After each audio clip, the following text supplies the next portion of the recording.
Assalamualaikum warahmatullahi wabarakatuh. Perkenalkan, saya Ahmad Fajar Islami dari jurusan Tadris Matematika Institut Agama Islam Negeri Kediri. Pada kesempatan kali ini saya akan menjelaskan tentang perkembangan biologis dan kognitif.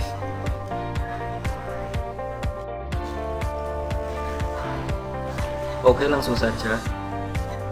Perkembangan biologis biasanya terjadi pada masa remaja. Masa remaja merupakan masa peralihan dari masa kanak-kanak menuju ke kedewasaan yang meliputi perkembangan biologi, kognitif, dan sosial emosional. Benang-benang aspek perkembangan tersebut terjalin dalam kehidupan remaja.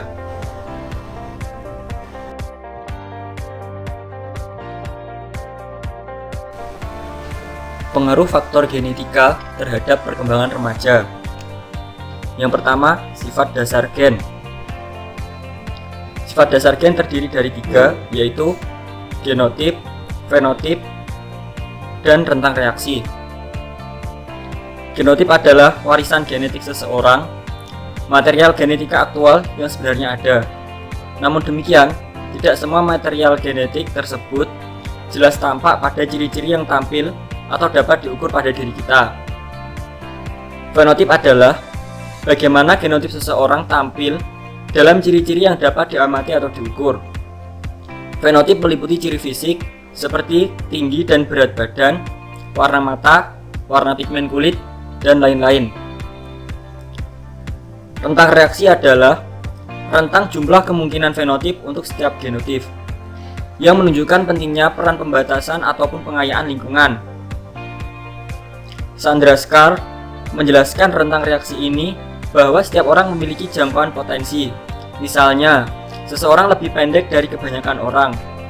Meski diberi makan sebaik apapun, orang yang memiliki gen pendek tidak akan pernah tumbuh jadi lebih tinggi daripada rata-rata. Yang kedua, metode yang dipakai para ahli genetika perilaku. Yang pertama, twin study atau penelitian mengenai anak kembar. Kesamaan perilaku anak kembar identik diperbandingkan dengan kesamaan perilaku anak kembar fraternal. Kembar identik atau identical twins tumbuh dari satu sel telur yang dibuai menjadi 2 replika yang identik, masing-masing menjadi satu anak. Kembar fraternal atau fraternal twins berkembang dari sel telur yang berbeda dan sperma yang berbeda, sehingga secara genetis keduanya kurang mirip satu sama lain dibandingkan dengan kembar identik.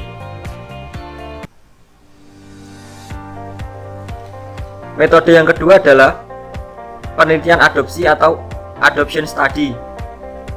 Peneliti berusaha menemukan apakah perilaku dan ciri-ciri psikologis anak yang diadopsi lebih mirip dengan ciri orang tua angkat yang menyediakan lingkungan rumah bagi mereka, atau lebih mirip dengan orang tua biologis mereka yang menyumbangkan faktor bawaan. Penelitian adopsi lainnya dapat dilakukan dengan membandingkan kakak beradik hasil adopsi dengan yang sekandung. Pada suatu penelitian, ditemukan bahwa tingkat pendidikan orang tua biologis merupakan predikat yang lebih baik bagi IQ anak angkat ketimbang IQ orang tua angkat si anak. Ada keterkaitan genetik antara orang tua biologis dengan anaknya yang diadopsi orang lain, dan tampaknya adalah bahwa faktor bawaan mempengaruhi skor IQ seseorang.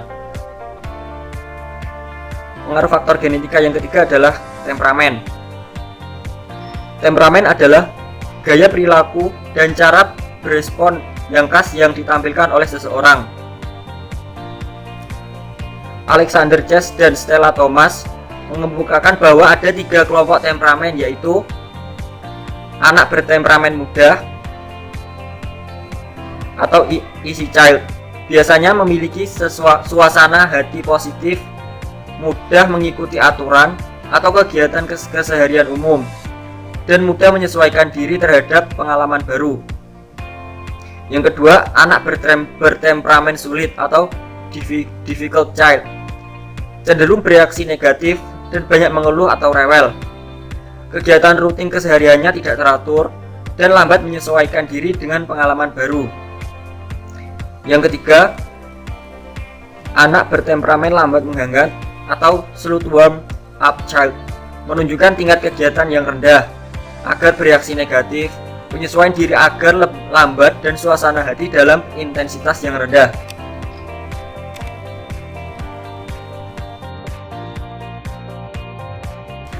Selanjutnya, interaksi faktor bawaan lingkungan dan perkembangan.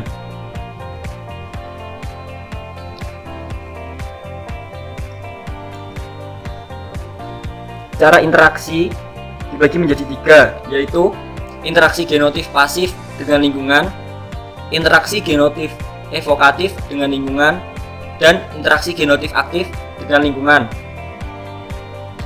Interaksi genotif pasif dengan lingkungan terjadi saat orang tua yang memiliki hubungan genetis dengan anak memberikan lingkungan pengasuhan pada anak. Misalnya, orang tua memiliki genetik cerdas dan cakap membaca.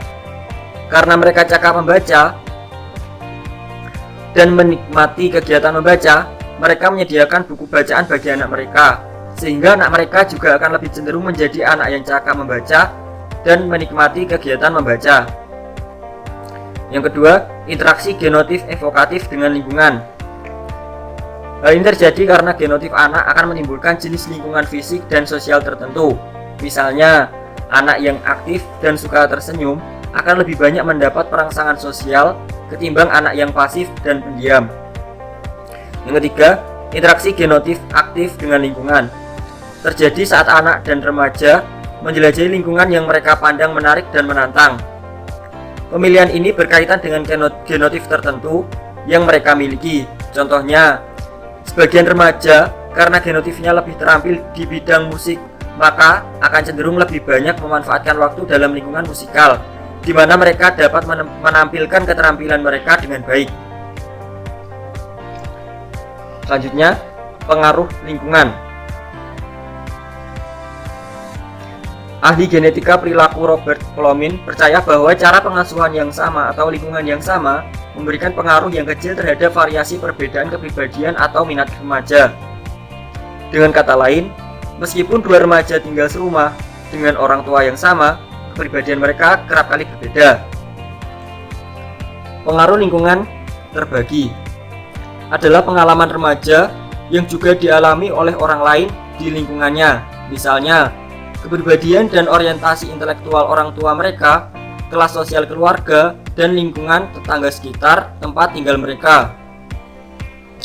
Pengaruh lingkungan tak terbagi adalah pengalaman unik remaja yang di dalamnya sendiri, baik di dalam maupun di luar lingkungan keluarga, yang tidak dialami oleh kakak atau adiknya. Jadi kesimpulannya, baik gen maupun lingkungan diperlukan bagi remaja meski hanya untuk sekadar ada di dunia. Faktor bawaan dan lingkungan bekerja sama untuk menghasilkan kecerdasan, temperamen, tinggi badan, berat badan, dan lain-lain. Tanpa gen tidak akan ada remaja, tanpa lingkungan tidak akan ada remaja.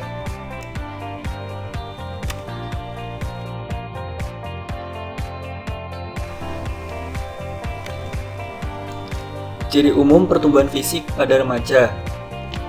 Yang pertama, 4 kurva tumbuh kembang. 4 kurva tumbuh kembang ini terdiri dari pertumbuhan fisik umum, organ reproduksi, otak dan kepala, serta kelenjar limfoid. Selanjutnya, faktor yang mempengaruhi kurva pertumbuhan. Yang pertama, penstabilan diri. Yang kedua, kecepatan kematangan. Kecepatan kematangan yang berbeda diketahui terjadi pada bagian-bagian tubuh yang berbeda.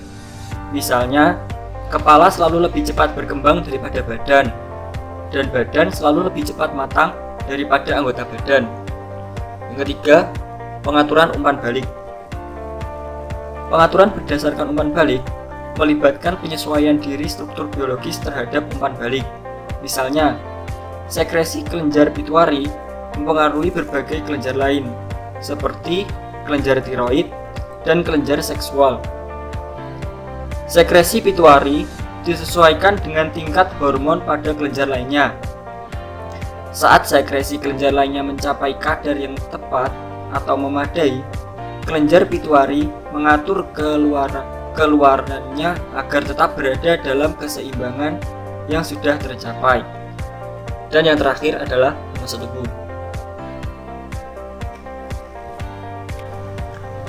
Selanjutnya pubertas. Pubertas adalah perubahan cepat pada kematangan fisik yang meliputi perubahan tubuh dan hormonal yang terutama terjadi selama masa remaja awal. Faktor-faktor yang berperan dalam terjadinya pubertas adalah faktor genetik, faktor masa tubuh, dan faktor mutu makanan. Perubahan hormonal. Hormon adalah suatu substansi kimiawi berkekuatan besar yang dikeluarkan oleh kelenjar endokrin dan dialirkan ke seluruh tubuh melalui pembuluh darah. Peran sistem endokrin pada masa pubertas melibatkan interaksi hipotalamus, kelenjar pituitari, dan kelenjar gonad. Dua jenis hormon utama yang penting dalam perkembangan pubertas adalah androgen dan estrogen. Androgen adalah jenis utama hormon seks laki-laki, sedangkan estrogen adalah jenis utama hormon perempuan. Perubahan fisik. Di antara perubahan fisik yang terjadi, yang paling tampak nyata semasa pubertas adalah meningkatnya tinggi dan berat, serta kematangan seksual. Jadi kesimpulannya, remaja berawal pada biologis dan berakhir pada budaya. Memang perubahan biologis di awal masa remaja tampak dramatik dan akrab bagi kita semua. Meskipun sejumlah pakar perkembangan yakin bahwa hal ini terlalu banyak diperhatikan, sehingga proses kognitif dan sosial emosional terabaikan. Pubertas membawa perubahan meluas pada tubuh kita dan mengubah cara berpikir kita mengenai diri kita sendiri, serta bagaimana cara orang lain berinteraksi dengan kita.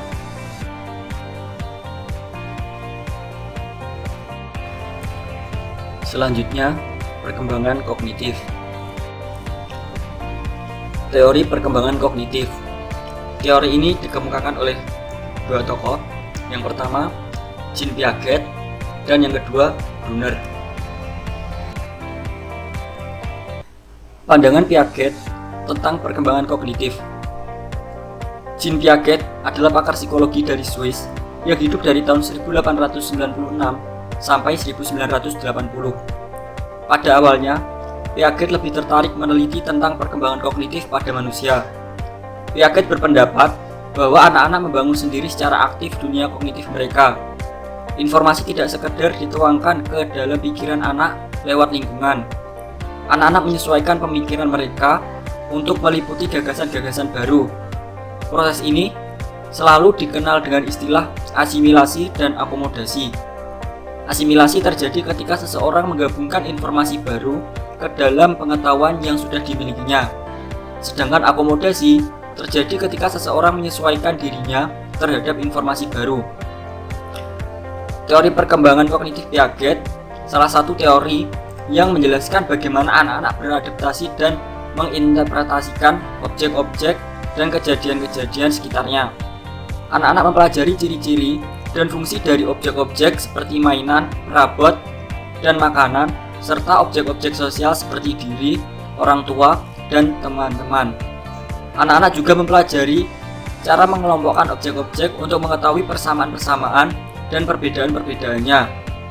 Untuk memahami penyebab terjadinya perubahan dalam objek-objek dan peristiwa-peristiwa, dan untuk membentuk perkiraan tentang objek dan peristiwa tersebut. Piaget menskemakan perkembangan kognitif manusia sebagai berikut. Yang pertama, tahap sensori motorik. Tahap ini berlangsung sejak masa bayi sampai sekitar usia 2 tahun. Pada tahap ini, bayi membangun pemahamannya akan dunia dengan mengkoordinasikan pengalaman indrawinya, misalnya dengan melihat dan mendengar, dengan gerakan fisik, motorik, sehingga disebut sensori motorik. Yang kedua, tahap preoperasional. Tahap ini berlangsung dari usia sekitar 2 sampai 7 tahun. Merupakan tahap perkembangan kedua Piaget. Dalam tahap ini, anak mulai menggambarkan dunia dengan kata-kata, bayangan, atau gambar. Selanjutnya, tahap operasional konkret.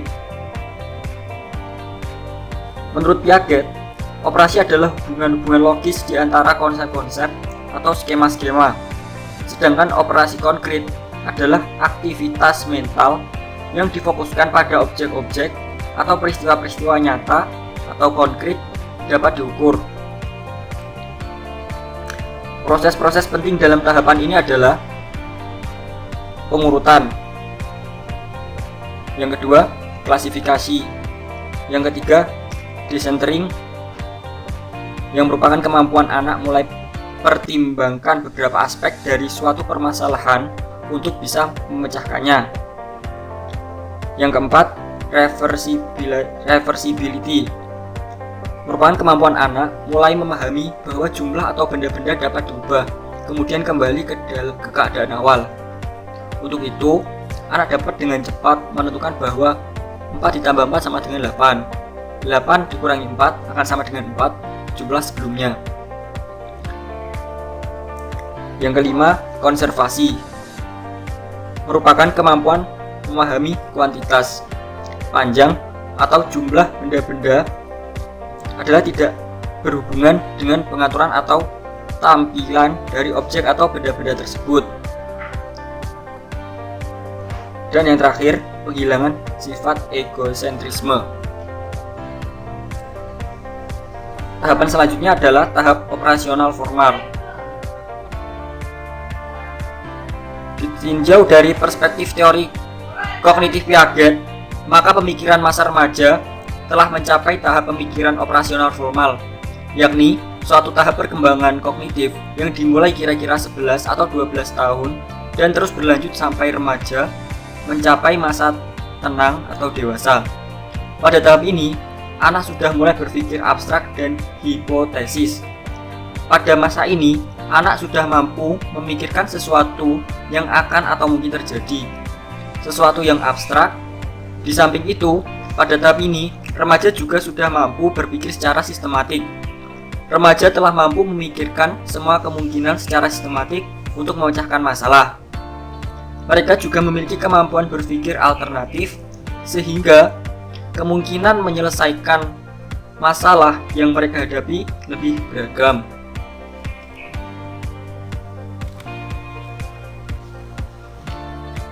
Selanjutnya, pandangan Brunner tentang perkembangan kognitif.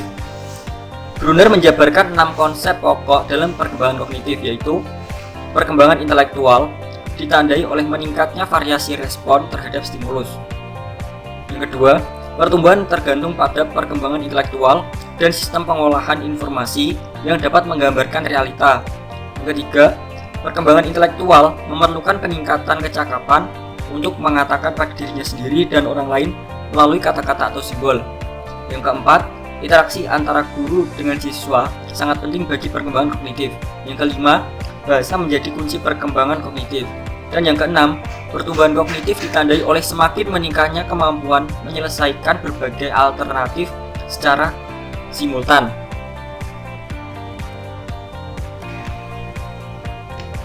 Menurut teori Brunner, peserta didik berpikir dan mencipta melalui inquiry dan peran-peran yang dimainkan dalam pembelajaran. Proses belajar lebih dari sekedar menghasilkan informasi. Brunner dalam memahami karakteristik perkembangan kognitif didasarkan pada tingkah lakunya sesuai dengan tahapannya. Tahapan tersebut digambarkan sebagai berikut. Yang pertama, tahap enaktif. Pada tahap ini, pengetahuan diperoleh melalui respon-respon motorik. Anak mulai memahami lingkungannya. Pada tahap ini, anak mulai memahami lingkungannya melalui gerakan atau aksi. Anak mulai melakukan berbagai gerakan atau aksi untuk memahami lingkungannya. Mereka mungkin membolak-balik buku seakan-akan membaca isi buku tersebut. Anak mulai memahami nama-nama benda dari percakapan dengan orang-orang di sekitarnya, atau mengamati gambar-gambar benda di dalam buku. Yang kedua, tahap ikonik. Pada tahap ikonik, pengetahuan lebih banyak berasal dari gambaran imajinatif. Anak membawa informasi yang didapatnya melalui imajinari.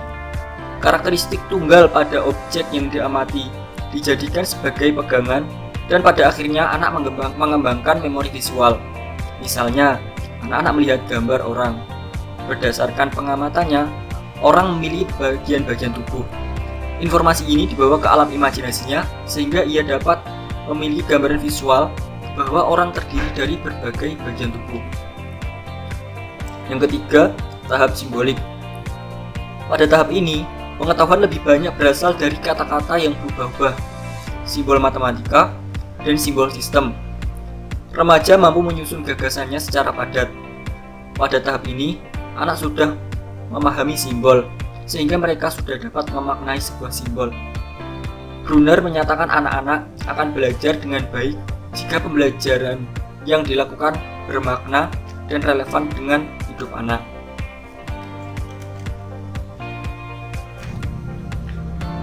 Sekian materi yang dapat saya sampaikan. Mohon maaf apabila ada kesalahan. Wassalamualaikum warahmatullahi wabarakatuh.